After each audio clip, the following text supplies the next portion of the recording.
tour finally. It's been 2 weeks in foreign countries.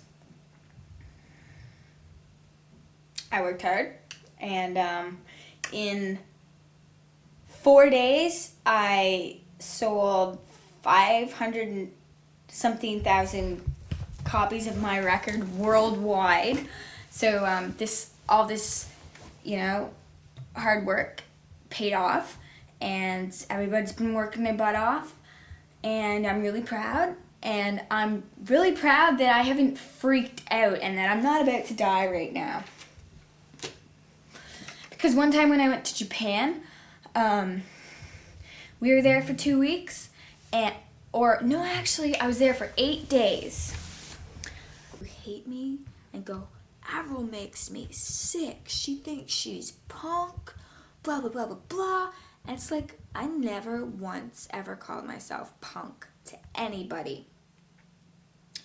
Maybe I have an attitude and I have a lot more edge to myself than a lot of other artists out there do. And media sees that and takes that and calls it punk. Because what punk is punk is a little delinquent.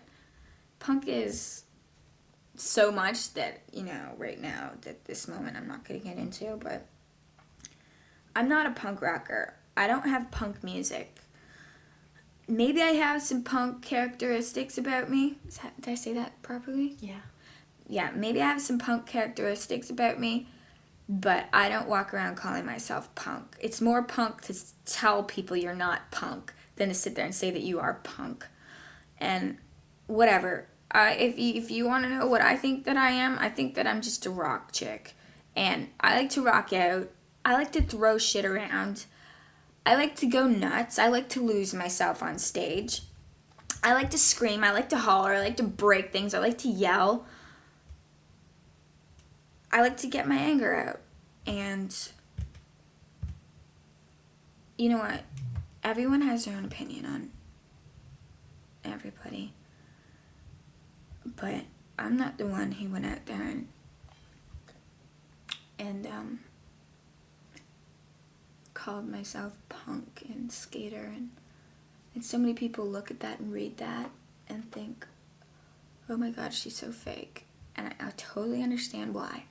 Because if I saw Avril Lavigne's face everywhere and skater punk everywhere, I'd be like, she's so fake. She can't even skateboard. She's not punk. What are they talking about? I totally think that. So I understand where everybody comes from. But what everybody needs to understand is that's not me who did that.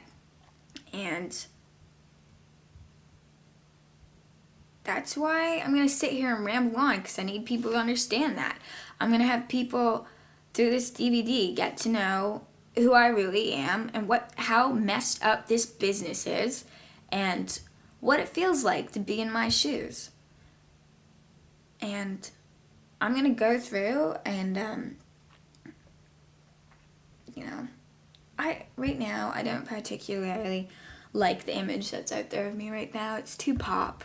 Everything just blew up so fast. It's like the whole tie thing just became too much. Everybody just expected me to show up with spikes on my wrists and a tank top and a tie and stripes everywhere I went, and it started to make me mad because... Wasn't that your image? Wasn't that your idea at first? First of all, yeah, I was the one who came up with my own style. I pick my own clothes.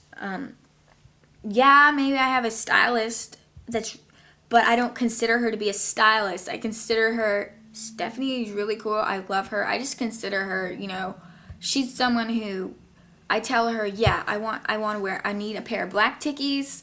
Spent 8 days in Japan.